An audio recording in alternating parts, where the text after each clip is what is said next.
Komnas Perempuan minta kasus KDRT ke Lesti Kejora tak dianggap settingan.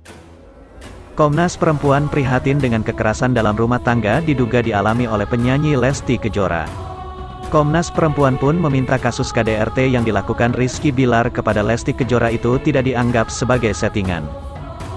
Kekerasan dalam rumah tangga tidak boleh dijadikan candaan atau dianggap sebagai settingan. Karena menjadi korban kekerasan itu menyakitkan, dan butuh keberanian pada korban untuk bersuara di tengah nilai-nilai yang masih membenarkan kekerasan terhadap istri. Kita harus mendukung LK untuk melewati masa-masa sulitnya, pulih dan tetap bisa terus berkarya, kata Komisioner Komnas Perempuan Siti Aminatardi. Siti pun mendukung Lesti Kejora untuk memproses hukum suaminya. Menurutnya, kekerasan fisik yang dilakukan Rizky Bilar itu menunjukkan adanya ketimpangan kekuasaan dalam relasi perkawinan. Komnas Perempuan prihatin atas kekerasan yang menimpa LK dan mendukung LK untuk mengklaim keadilannya. Kekerasan fisik dan psikis yang dilakukan oleh Rizky Bilar dalam kasus ini merupakan perwujudan ketimpangan hubungan kekuasaan dalam relasi perkawinan, yang menempatkan LK sebagai istri dalam posisi subordinasi di hadapan suami. Di mana hal tersebut bersumber dari diskriminasi terhadap peran perempuan, tuturnya. Siti juga menekankan bahwa kemesraan yang ditampilkan di depan publik tidak menjamin tidak adanya KDRT. Dia pun menjelaskan mengenai tahapan siklus kekerasan dalam rumah tangga, yang dimulai dengan ketegangan emosi.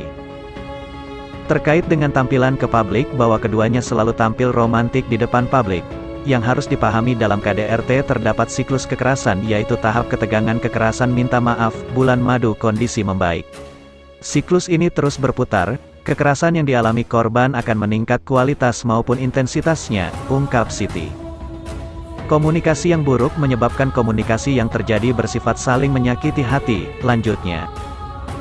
Siti mengungkapkan, jika ketegangan tidak berakhir dengan baik, maka muncullah potensi kekerasan fisik dilakukan. Ia merasa bahwa dengan jalan ini maka ketegangan dapat berakhir, dan situasi akan kembali terkendali. Dengan cara kekerasan, ia juga sedang menunjukkan siapa yang lebih kuat dan berkuasa, ucapnya. Siklus selanjutnya adalah tahap penyesalan atau bulan madu.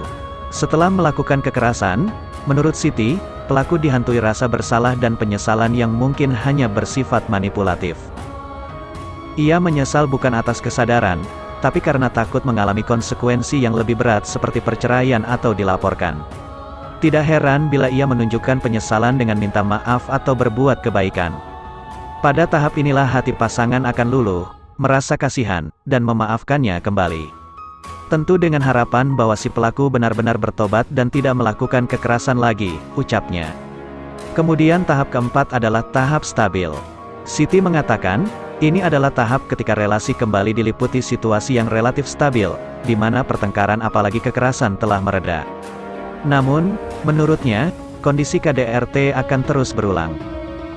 Suatu waktu situasi ini akan kembali terkoyak bila permasalahan muncul dan tenaga kemarahan telah terkumpul. Artinya suatu ketika kedua pihak akan kembali memasuki tahap pertama, katanya. Sehingga bisa saja ketika tampil di hadapan publik, keduanya ada dalam siklus tahap ketiga atau keempat.